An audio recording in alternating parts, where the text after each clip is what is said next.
Esse sapinho é um ser vivo, assim como essa árvore e essa bactéria. Mas o que será que define um ser vivo?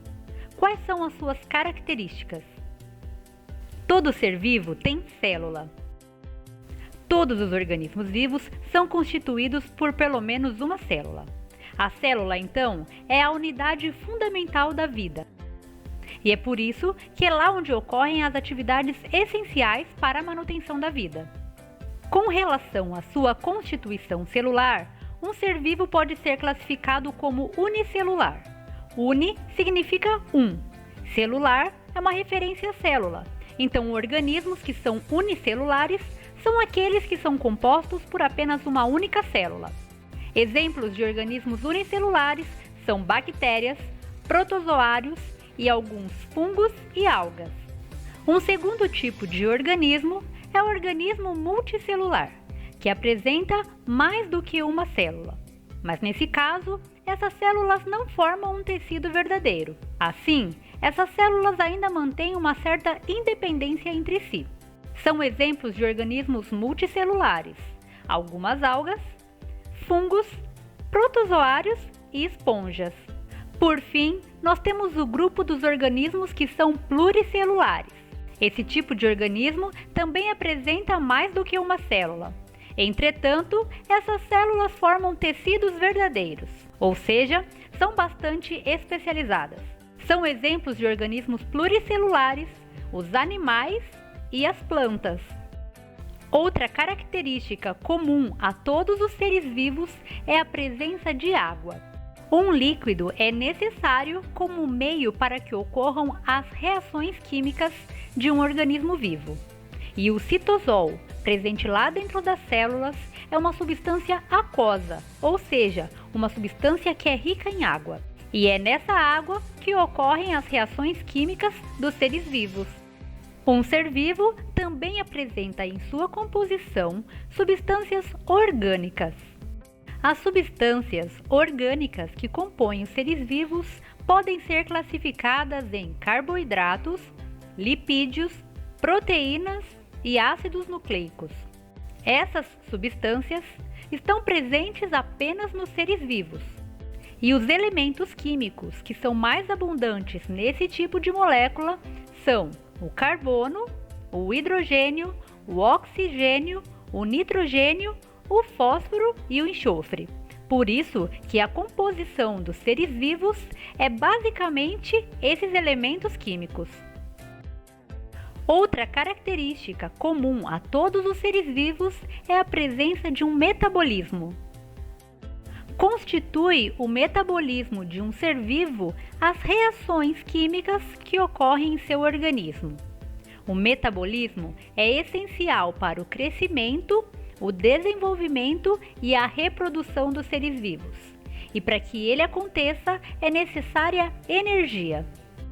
A homeostase também é uma característica dos seres vivos. Homeostase vem dos termos gregos homeo, que significa igual, e statis, que significa estático. Assim, a homeostase é uma tentativa de manter o meio interno do organismo constante, mesmo quando as condições externas se modificam.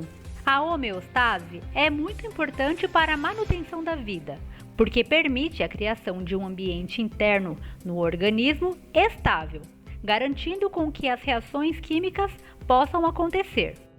É também uma característica de todos os seres vivos a presença de material genético. O material genético presente em todos os seres vivos é o DNA. É o DNA que controla e comanda as diferentes informações dos seres vivos.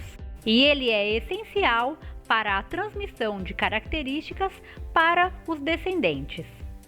Outra característica dos seres vivos é a reprodução.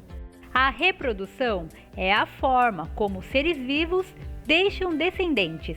E um ser vivo só pode se originar a partir de outro ser vivo. Existem dois tipos de reprodução.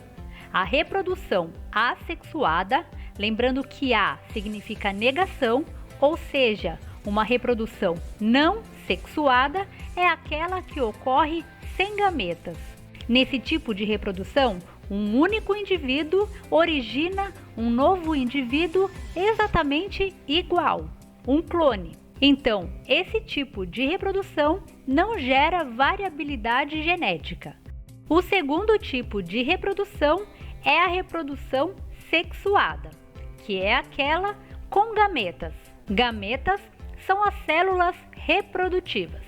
E esse tipo de reprodução pode envolver um ou dois indivíduos.